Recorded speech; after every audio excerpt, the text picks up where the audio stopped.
Ja, wir sind in Georgien. Wir haben es geschafft. Bevor es aber soweit ist, müssen wir den Zeiger etwas zurückdrehen, denn die Geschichte beginnt in Zentralanatolien.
Es geht immer weiter in Richtung Osten. Die Straßen werden leerer, die Landschaften werden weiter. Wir erreichen die Hochebene von Ostanatolien. Es geht Richtung Wannsee. Wir zählen die Kilometer nicht mehr, wir lassen uns einfach nur noch treiben. Wir treffen nette Menschen und sind überwältigt von der Natur. Es bietet sich so viel, aber ihr werdet es gleich sehen.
So, wir sind jetzt in einer Kleinstadt. Schald-Iran heißt sie. Hier ist zumindest mal warm und trocken. Jetzt pendelt das hier. Vegetarisch sogar. Und schmeckt, oder? Jetzt haben wir noch was hingestellt bekommen. Wir wollten eigentlich nur einen Tee trinken. YouTube. Und die netten Herren haben uns jetzt zum Tee und zum Pide eingeladen. Er wollte kein Geld haben. Ah, Pide. Schockgesell. Much.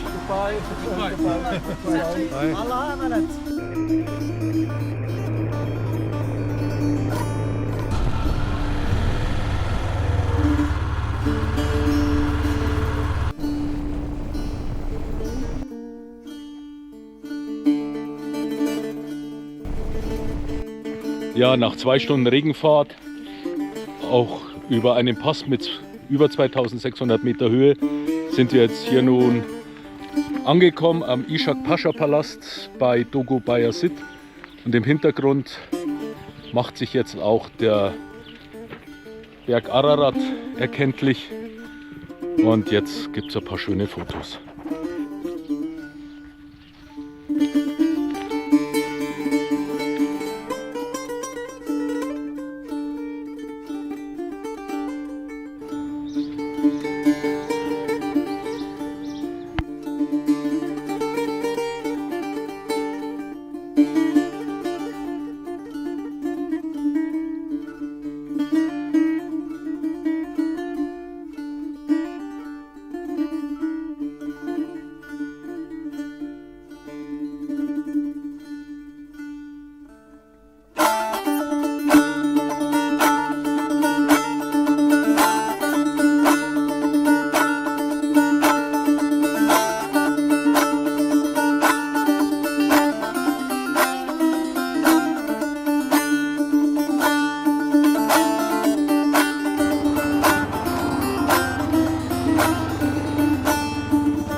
Wir sind jetzt auf einem Pass.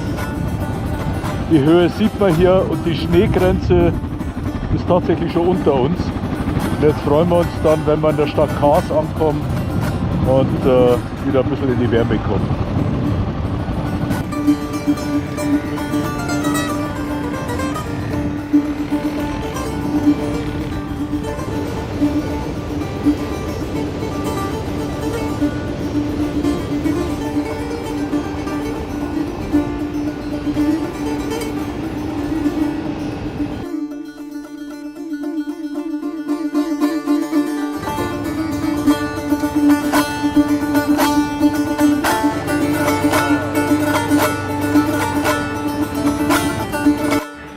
So, wir sind jetzt gerade in Kars angekommen. Die Stadt hat schon mal so einen anderen Touch wie die anderen türkischen Städte. So dunkle Gebäude. Schauen wir uns aber nachher noch mal genauer an. Und das Schöne ist, da ist gleich diese Burgruinenanlage.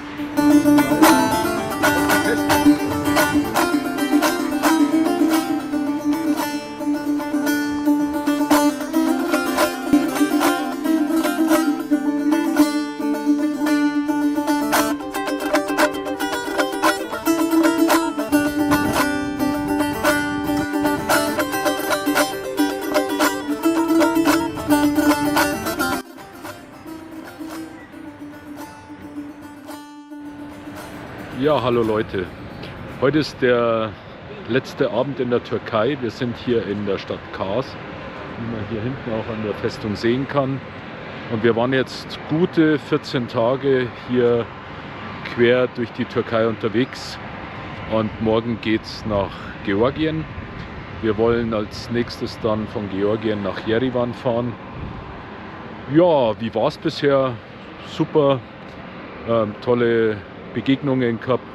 Auch tolle Übernachtungen und dieses langsame Reisen, ich sage jetzt mal so täglich, so zwischen 200 und 300 Kilometer, macht natürlich, wenn man die Zeit dazu hat, ja, das macht's aus. Man kann viel mehr, ja, ich sage jetzt einfach mal, in die Begegnungen gehen, beziehungsweise auch die Städte erkunden. Ja, sehr interessant, ich wollte euch noch ein paar Bilder zeigen. Hier sieht man jetzt hier unten, das ist die historische Stadt Ani, beziehungsweise hier, das ist Kars, das Schloss oder die Burgruine. Ani ist eine alte armenische Stadt, die ungefähr ca. 50 Kilometer von hier weg ist. Wir wollten da ursprünglich heute hinfahren, aber das Wetter war so schlecht, das hätte wirklich keinen Spaß gemacht. Ja, und hier oben dieser Zug, nach meinem Wissen gibt es eine Zuglinie von Ankara bis hierher nach Kars. In der Tat, hier fährt der Doğu Express, das ist laut Internet einer der legendärsten Züge der Welt. Er führt 1300 Kilometer von Ankara bis nach Kars, im Winter natürlich durch tief verschneite ostanatolische Landschaften. Ja, Kars ist ja auch bekannt für den Käse, sehr viele Käseläden und natürlich auch Honig. Also Türkei, jeder der Süßigkeiten mag, hier schaut's mal rein, Honig ohne Ende. Gibt es einen Ofen, hä? Hallo, hallo, wunderbar. Schau, und Bali gibt es überall. So, jetzt lassen wir nochmal die Kamera mitlaufen. Auch hier Käseladen. Also bis zum Abwinken. Und Honig in Waben. Hier.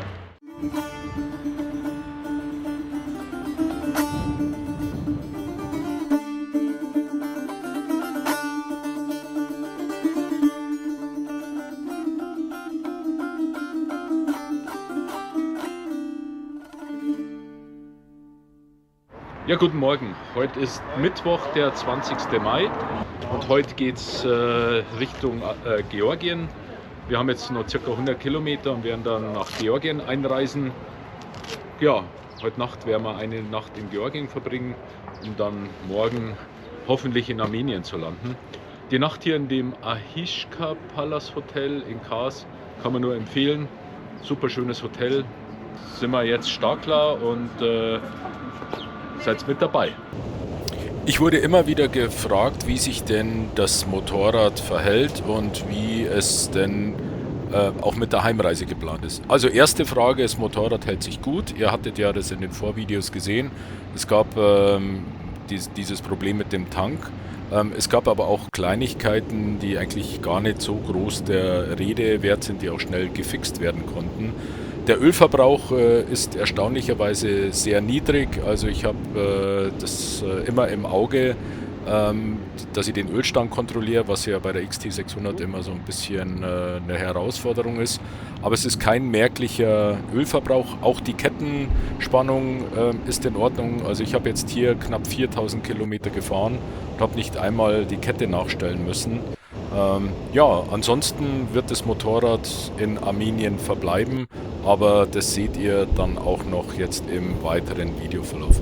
Ansonsten erreichen wir jetzt hier die Grenze Türkei-Georgien und jetzt geht's weiter. Ja, wir sind in Georgien.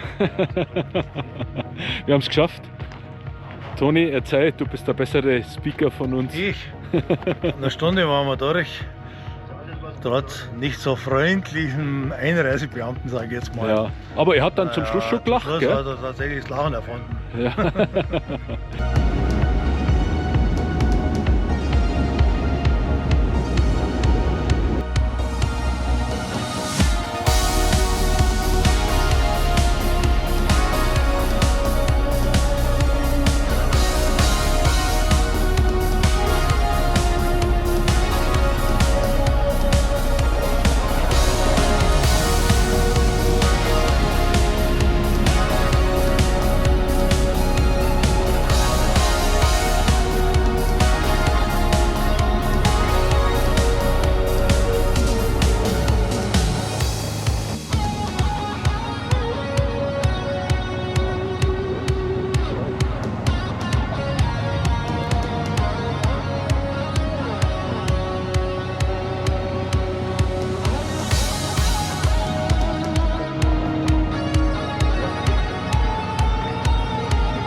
Ja, hallo Leute, wir sind jetzt heute am 20. Mai in Georgien angekommen.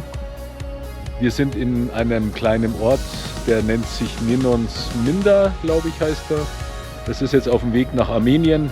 Wir haben hier rein netto, glaube ich, nur 60, 70 Kilometer durch Georgien, sondern wir sind heute Mittag über die Grenze. Das hat ungefähr eine Stunde gedauert. Wo ist denn da ein Hotel? Das ist der Hinweis. Hier ist das Schild. Und das ist die Unterkunft. Die Mopeds dürfen sich hier halt ausruhen. Ist immer wieder überraschend, also gerade in solche Länder wie jetzt Georgien. Von außen schaut es immer so ein bisschen naja aus. Ich zeige euch das mal. Also das ist hier schon mal ganz anders, wie man es von außen vermutet. Eine Kaffee- und Teeküche, freies Gäste-WLAN. Das ist jetzt ein Toni sein Raum und ich zeige euch jetzt einfach mal mein Zimmer. Also wirklich picobello.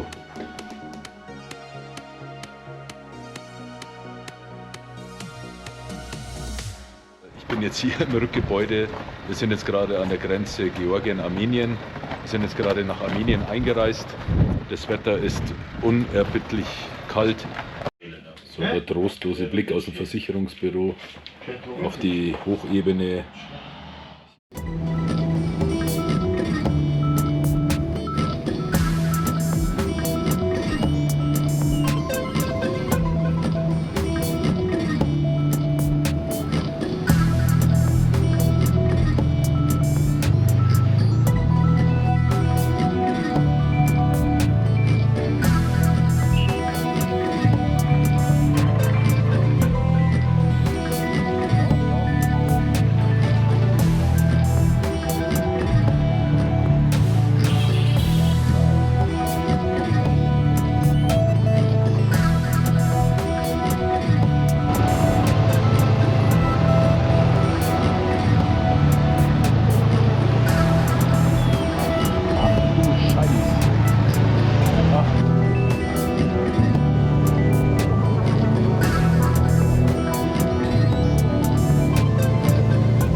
Ja, der Blick über die Stadt Jerewan. Wir haben jetzt großräumig die Stadt umfahren. Ja, und wir sind jetzt ca. 20 Kilometer vor unserem Übernachtungsort, der 3GS Camp.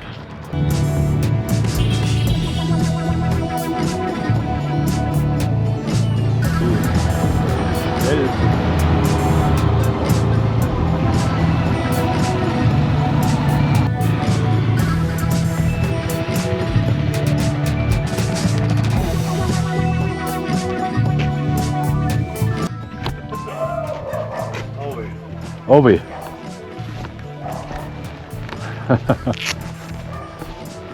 Yes, of course. Hello, Sandra. Hi. I am Christian. Yeah, I was thinking nobody was right.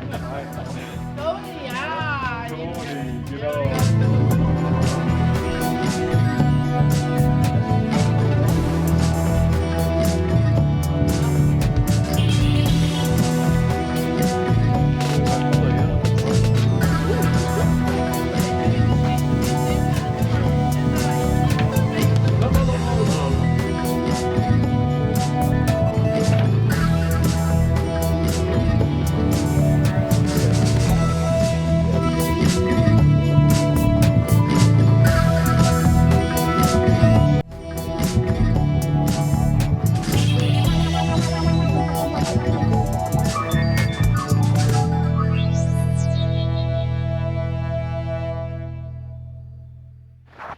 Ja, einen schönen guten Morgen. Jetzt hier von dem 3GS Camp Hostel hier bei Jerewan. Ja, und heute wollen wir jetzt noch mit den Motorrädern einen kleinen Ausflug machen. Da nehme ich euch natürlich auch mit. Ich möchte auch nach dem Ausflug einen Service machen. Da hinten stehen unsere Bikes. Das heißt also, ich darf hier auch an Ölwechsel oder kann hier auch einen Ölwechsel machen. Möchte ja genau nach den gut 5000 Kilometern einfach schauen, dass ich da frisches Öl rein bekomme. Öl habe ich mit dabei. Ölfilter, Luftfilter möchte ich sauber machen, vielleicht wechseln. Ja, was habe ich sonst noch zu tun? Kette schmieren und gegebenenfalls noch ein bisschen nachspannen. Die Bikes bleiben ja hier bei der Sandra auf dem 3GS Camp. Und sie hat unten eine Halle, da können wir die einstellen.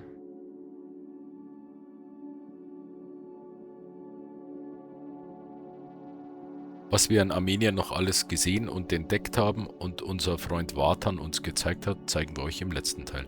Und natürlich, wie wir unsere Motorräder eingelagert haben. Bis zum nächsten Mal.